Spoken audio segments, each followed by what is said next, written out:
म्हणजे bipolar junction transistor. Bye means दोन junction असलेलं ट्रान्झिस्टर. डायोडला एक जंक्शन असायचं निगेटिव्ह आणि पॉझिटिव्हच्या मध्ये एक जंक्शन असायचं, बट आता इथं दोन जंक्शन आहेत. Transistor is a device which is to junction and three terminals. काय म्हणलं? ट्रान्झिस्टर एक डिव्हाइस आहे जे की दोन जंक्शन आणि तीन टर्मिनल आहेत याला. याच्यामध्ये बरं कोणते दोन जंक्शन आहेत? हे त्याचे दोन जंक्शन आहेत, EB and CB junction. EB is the emitter base junction and CB is the collector base junction. कोणते दोन टर्मिनल, तीन टर्मिनल आहेत त्या ठिकाणी? हे तीन टर्मिनल आहेत इमिटर, बेस, कलेक्टर. कुठले कुठले बघा? इमिटर, बेस, कलेक्टर हे तीन ट्रान्झिस्टरचे टर्मिनल्स आहेत. ट्रान्झिस्टर मध्ये दोन टाईप आहेत. त्याच्यामध्ये जे दोन टाईप आहेत ते आहे, एक आहे NPN ट्रान्झिस्टर, दुसरा आहे PNP ट्रान्झिस्टर. एक आहे NPN transistor, negative positive negative transistor. Positive negative positive transistor. इथं जे आहे या ठिकाणी तुम्हाला दिसतंय निगेटिव्ह पॉझिटिव्ह निगेटिव्ह. इमिटर मध्ये निगेटिव्ह आहे, बेस मध्ये पॉझिटिव्ह आहे, कलेक्टर मध्ये निगेटिव्ह पॉझिटिव्ह आहे. ऍक्च्युअली निगेटिव्ह पाहिजे इथं. NPN म्हणजे काय? इथं हे निगेटिव्ह साइन. Okay, NPN. आता या ठिकाणी बघा, हे जे आहे ते स्मॉल एरिया आहे. काय? Small area. इथं काय आहे? मीडियमली. आणि इथं हे लार्ज एरिया. हे मीडियमली डोपिंग असतं. डोपिंग म्हणजे काही इम्प्युरिटी ऍड करणं. कोरोना वेळेस आपल्याला पण डोपिंग केलं होतं, काहीतरी इंजेक्शन घुसवले होते. तसे यांच्यामध्ये जे डोपिंग आहे ती लाईटली डोपिंग कुठं होती? इथं होती. इथं मॉडरेटली मिडियमली डोपिंग होतं आणि इथं हेवीली डोपिंग होतं. इथं इमिटर होतं. अशाच पद्धतीने सेम इथं आहे. हे जे आहे ते काय बघा? Positive negative positive, that is mean by PNP transistor. खाली जे तुम्हाला दाखवले मी ते दोन्ही सिम्बॉल आहेत. तर दोघांमध्ये फरक काय दिसतो? तो बघा, दोघांमध्ये काय फरक दिसतो? फक्त ॲरो मध्ये डिफरन्स आहे, बाकी सगळं सेम आहे.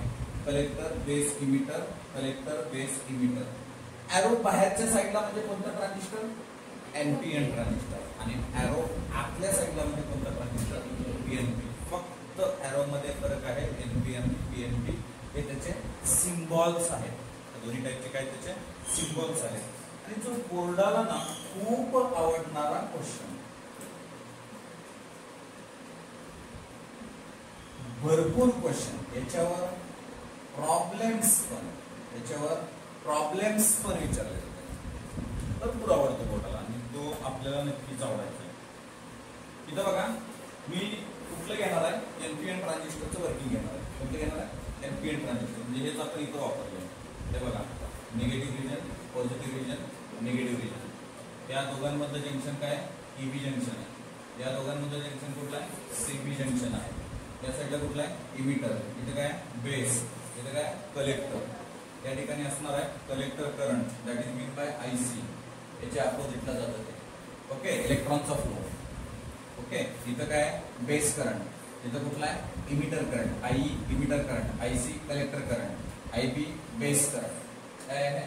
Base current. इथंपर्यंत काय अडचण आहे का तुम्हाला? या दोघांमधलं व्होल्टेज जे आहे VEB, इथलं कुठलं आहे? VCB. ओके, या दोघांमधलं इन बिटवीनचं व्होल्टेज. बाबांनो, एक्झॅक्ट वर्किंग काय होतं? हे कोणतं मटेरियल आपण वापरलंय? सिलिकॉन. किंवा कोणतं वापरणार आहे? जर्मेनियम. तर आता इथं आपण सिलिकॉन वापरलंय. ओके, सो आता इथं सिलिकॉन वापरलंय. एक्झॅक्ट वर्किंग कसं होतं? इथं बघा, दोन बायस होते. आपण फॉरवर्ड बायस कशाला म्हटलं रे? फॉरवर्ड बायस त्याच गोष्टीला म्हटलं. कोणत्या गोष्टीला आपण फॉरवर्ड बायस म्हटलं?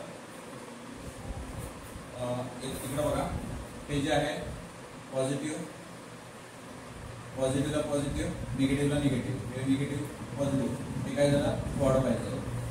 पहिलं जंक्शन बघा, इथं निगेटिव्हला निगेटिव्ह आहे, पॉझिटिव्हला पॉझिटिव्ह आहे. म्हणजे हे जे आहे ते काय? Forward bias. बरोबर आहे. आता पलीकडलं काय आहे ते बघूयात आपण. इथं बघा पॉझिटिव्हला निगेटिव्ह आहे आणि निगेटिव्हला पॉझिटिव्ह आहे, म्हणजे काय रिव्हर्स बायस. आपण कुठलं कॉम्बिनेशन वापरणार आहे? Forward reverse bias. कुठले कुठले वापरू शकतो? Forward reverse, forward forward, reverse forward, reverse reverse. Reverse reverse 90% नाही वापरून देतो. It is not possible. फक्त हे 3 कॉम्बिनेशन्स. मग त्याच्यातलं एक कॉम्बिनेशन आपण घेतलं फॉरवर्ड आणि रिव्हर्स. ओके. सो याच्यामध्ये एक्झॅक्ट वर्किंग कसं होतंय ते बघूयात आपण. त्या ठिकाणी बघा इथं सुरुवातीला आपण काय केलं? 0.5 व्होल्टेज दिलं. सर्किटमध्ये काही चेंज दिसला नाही, त्याला काही चेंजेस नाही झाले. मग आपण काय केलं? तिथं 0.5 पेक्षा जास्त व्होल्टेज देऊन बघितलं, म्हणजे 0.7 दिलं. 0.7 दिलं ना, करंट सडनली इन्क्रीज व्हायला चालू. म्हणजे काय होतं याच्यामध्ये ना, हे ऑलरेडी निगेटिव्ह आहे, याच्यामध्ये निगेटिव्ह काही इलेक्ट्रॉन्स वाढायला चालू झाले. म्हणजे हे कुठं धक्का द्यायला चालू झालं? जंक्शनकडे यायला चालू झाले. समजा असं म्हटलं, समजा इथं 50 इलेक्ट्रॉन आहे, इथे 50. आपण इथं काय झाले? इथे एक 5 आहे, जे होल्स आहेत ते किती आहेत? 5 आहेत असं समजा. ओके. हे 50 याच्यासोबत इथं जंक्शनला आले, इथं 50 मध्ये 5 रिकॉम्बिनेशन झालं. म्हणजे फक्त इथं काय होणार आहे? 50 मध्ये 5 असं धरा. म्हणजे आज जर ऍव्हरेज आपण धरू एक 5%, 100 पैकी एक 5% काय होणार आहे? रिकॉम्बिनेशन होणार आहे. म्हणजे फक्त 5% करंट तयार होणार आहे. It's a very small current in the IB. खूप कमी करंट आहे. मग इथून जे राहिलेले इलेक्ट्रॉन्स आहेत, जे रिकॉम्बिनेशन झालं म्हणजे काहीतरी करंट प्रोड्यूस झाला, पण त्याच्यातले जे राहिलेले इलेक्ट्रॉन्स आहेत, जे राहिलेले आहेत, ते राहिलेले पुढे गेले. ऑलरेडी गर्दी होती, समजा ऑलरेडी इथे 50 बसले होते, इथून आले अजून 50, हे झाले की ते 45. म्हणजे नियर अबाउट 95% ऑफ करंट जो आहे तो काय होतो? इथं तयार होतो, तिथं कलेक्टर साईडला. आणि तिथला जो करंटचा जो इलेक्ट्रॉनचा फ्लो आहे तो या साईडला जातोय. बघा मी परत एकदा थोडं सांगतोय. त्याच्यामध्ये काय होतं? हे मीडियम एरिया, हे स्मॉल एरिया, हे लार्ज एरिया. याला डोपिंग मॉडरेटली कमी लागणार आहे, याला लाईटली डोपिंग लागणार आहे. हेवीली डोपिंग कुठं असणार आहे? इमिटर. हा सीईटी मध्ये क्वेश्चन असतो, विचारला जातो. क्लिअर? बेस कुठं असतं? ऑलवेज मध्ये असतं. इमिटर या साईडला, कलेक्टर या साईडला. मी त्याच्यामध्ये ते डिव्हाइस आणून दाखवेन. जर कोणाकडे मोठं तुमचं चार्जर असेल तर ते घेऊन या, मी तुम्हाला क्लासमध्ये दाखवतो कुठले डिव्हाइस कुठं आणि कसे वापरले जातात ते मी तुम्हाला एक्झॅक्टली प्रॅक्टिकली दाखवतो. पण ट्रान्झिस्टरला जिथं नॉच असतं त्या नॉचवरून आपल्याला इमिटर बेस कलेक्टर ओळखायचं असतं. हे करंट सेन्सिटिव्ह डिव्हाइस आहे. ओके. आणि दुसरी गोष्ट, बाय म्हणजे 2 जंक्शनवर चालणार आहे. म्हणजे सर याच्यातलं एक कुणीतरी कॉमन काम करणार आहे. इथं कुणी कॉमन काम केलं? बेसनं या ठिकाणी दोन्हीकडे कॉमन काम केलं. लक्षात येते का तुम्हाला? ओके. सो काही ठिकाणी कलेक्टर कॉमन आहे, काही ठिकाणी इमिटर कॉमन आहे, काही ठिकाणी बेस कॉमन आहे. तर अशा पद्धतीने हे जिथं जिथं कॉमन आहे ते तिथं काम करणार आहे. फक्त आपण आता इथल्या पॉईंटवर एक इक्वेशन असं लिहू शकतो का? बघा इथल्या पॉईंटवर काय लिहिता येईल बघा आपल्याला? IE Kirchhoff law. IE हे इकडे पण गेले, हे इकडे पण गेले. म्हणजे मी असं लिहू शकतो IE बरोबर IB प्लस IC. त्यांना राईट दिस काय सीआर. आपण याला असं इझिली लिहू शकतो. काय काय केलं बघा, मी काय लिहिलं इथं? IE बरोबर IB प्लस IC लिहिलं. हे इक्वेशन या सिच्युएशन वर लिहिलं. मग मला मी इथं लिहितो अल्फा DC.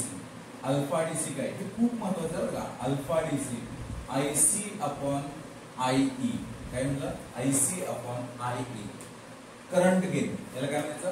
करंट गेन असं म्हणायचं. It is defined as the ratio of the collector current to the emitter current. Ratio of the collector current to the emitter current. तुम्ही स्टेटमेंट लिहायचं. इथे लिहित असताना हे अल्फा DC त्याचं स्टेटमेंट लिहायचं, हे इक्वेशन लिहायचं. ओके. त्याच्यानंतर मी काय लिहिलं? दुसरं बीटा DC. आता तुम्ही सांगायचं beta DC IC upon IB लिहिलं. तुम्ही सांगेल का? This is also current gain. It is defined as the ratio of collector current to the base current. Collector current to the base current. That is called as beta DC. Clear आहे? आता आपण याला ह्या दोन्ही व्हॅल्यूला या वरील equation मध्ये put up करू. याला वरच्या इक्वेशन मध्ये पुटअप करू. याला या ठिकाणी लिहू. आता कसं लिहायचं बघा.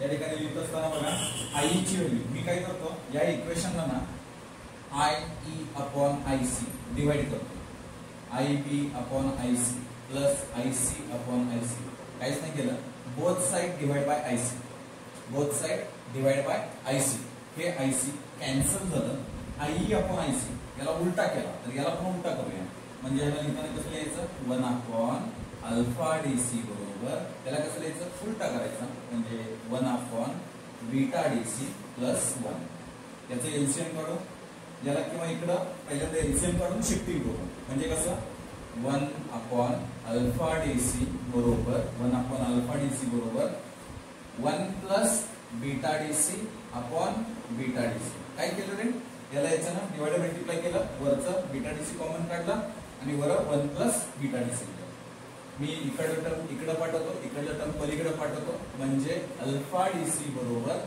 Beta DC upon 1 plus beta DC. याच्यावर सीईटीला भरपूर क्वेश्चन विचारले होते, एक्झामिनरला खूप, याच्यामध्ये एकच आहे, एवढा एकच फॉर्म्युला आहे हो जो यांना विचारू शकतो, आणि ते फॉर्म्युला आहे, हा एक फॉर्म्युला आहे, याला दुसरा कोणता यांना फॉर्म्युलाच नाही आहे, हे याच्यावरच विचारतील सीईटीला क्वेश्चन. आणि दुसरं म्हणजे गेट्सचे जर आपण ते पाठ केले तर हे परफेक्ट समजून गेला, आपल्या डोक्यात फिटिंग झालं. हे काय relation between alpha DC and beta DC, बोर्डामध्ये 2 मार्कासाठी सेपरेट क्वेश्चन होता, right the relation between the alpha DC and beta DC, can also write in the working of transistor this value. आता हे झालं अल्फा DC ची value. समजा मला alpha DC दिली आणि बीटा DC काढायचं आहे, आपण परवा सीईटीचे क्वेश्चन सोडवत होतो, त्याच्यामध्ये सुद्धा एक क्वेश्चन आलेला होता, मी म्हटलं होतं तुम्हाला एक पॉईंट झाला की सांगेन. आता या ठिकाणी बघा, हा पॉईंट मी परत इथे घेतो, हे इक्वेशन हे 1 ला इकडे पाठवलं, म्हणजे काय 1 अपॉन अल्फा DC मायनस 1 बरोबर 1 अपॉन बीटा DC, याला इथं मल्टिप्लाय करा, 1 minus alpha DC upon alpha DC बरोबर 1 अपॉन बीटा DC, याला इकडे घ्या, याला पलीकडे पाठवू, म्हणजे काय आलं आपल्याला बीटा DC बरोबर alpha DC upon 1 minus alpha DC. ही कोणाची व्हॅल्यू आली, बीटा DC बरोबर आली, ही कोणाची व्हॅल्यू आली आपल्याला बीटा DC बरोबर ही व्हॅल्यू या ठिकाणी आपल्याला मिळाली.